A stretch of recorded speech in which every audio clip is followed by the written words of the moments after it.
We are gathered here because we have young men in our midst who need guidance, who we've taken it upon ourselves as men in South Africa to show them the path.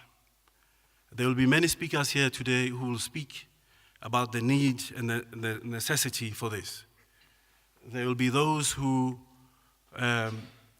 will tell you the history of MADA and the Boys2Men concept. But it'd be remiss if I don't mention Mr.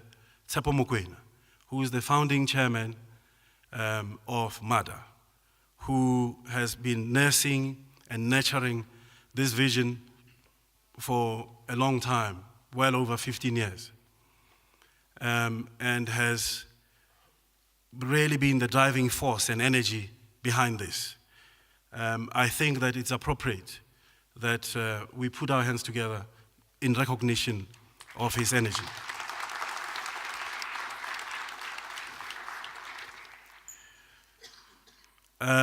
I've asked a very good speaker to come and give us a few words on this issue, and he's Professor Sipho Siepe, who will just say a few words about role models, about motivation, about strategy and vision.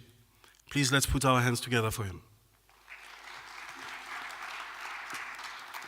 I want to say about 4 things only. And if you can remember those 4 things, you can forget everything that I've said.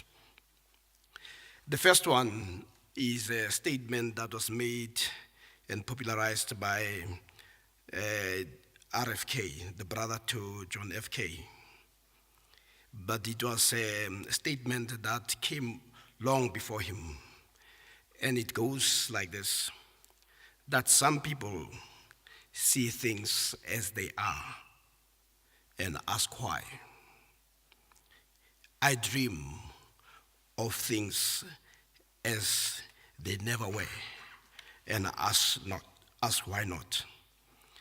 And as I was thinking about this and this habit of us starting late, I was reminded of Nelson Mandela, who in 1990 went to Washington and they waited for the former president of Haiti, Aristide. When Aristide was late by 1 hour, Mandela decided to leave. And Aristide came, and he could not understand why somebody who is a commoner could not wait. If you talk to Mandela's children, they'll tell you that the angriest time he got is when they were late. If it says 6 o'clock breakfast, he expects to see them there, 6 o'clock breakfast. But time is of such essence that if you do not respect it, you have no possibility of succeeding. So that's the first thing that I would like to mention. The second lesson that I would like to talk about is the issue of readiness. In all our lives, there's a moment in life when everything is so synchronized that if you jump on that wave, you are set for life. We need to understand as a young people and as a people that if you're not ready, you're going to miss the most important moment. And I think the idea of Boys2Men and all other formations that try to give direction to our kids speak to the problem that most of the problem is largely inward. We need to address who we are. We need to reflect on the damage that oppression and colonialism has impacted on us. Now, the last point I want to make, and it's related to that, it's something called white supremacy. People talk about white monopoly capital. But I'll ask you to go and read the book, actually not even a book, a speech by Mandela during the Rivonia trial. He talks about the challenge of white supremacy. And white supremacy is not, it's a thought system. But I want to make you understand by talking about the patriarchy. Patriarchy is also a thought system, a system that allows people to, especially men and women, to think that men are always an answer. So white supremacy works the same way, that the black people themselves have so little doubt in themselves that they will always need a white person to be amongst their midst. It became very clear to us, post-1994, that even though we had some of the best schools in Soweto, those have collapsed. We have chosen to go to schools where we can find it is one white person. Last point that I told Rasek I want to make is that most of us became what we are because of the presence of role models in our space.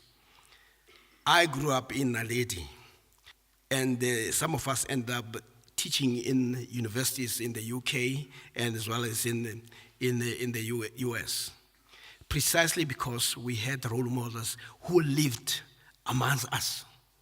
Now, if you look at Soweto today, some of the best successful people have left the township. And the only role models that our young people have are people who are work shy. So the notion of reaffirming ourselves and making sure that the future becomes different is very important, and we are the people to play that role. So I go back to my earlier opening, that as some people see things as they are and ask why. I dream of things as they never were and ask why not. Given the challenge that we face today, we need to continue to ask ourselves that question, because that is a question that will ultimately give us a different future. We need to dream. And one of the last points that I would like to say is what you find among Americans. They believe in a dream, that there's nothing that Americans can talk about without mentioning the notion of a dream. And when they dream the impossible. In the ultimate moment when you are asked whether you are able to contribute. And as Mandela put it, when he was asked what you would like to see on your tombstone, and he said, I'm an African that tried. And I hope that we can also try to give the best that we can to make sure that we dream a reality that appears impossible, so that these young people do not become or do not reproduce the current state of helplessness and hopelessness that we see. I want to thank you.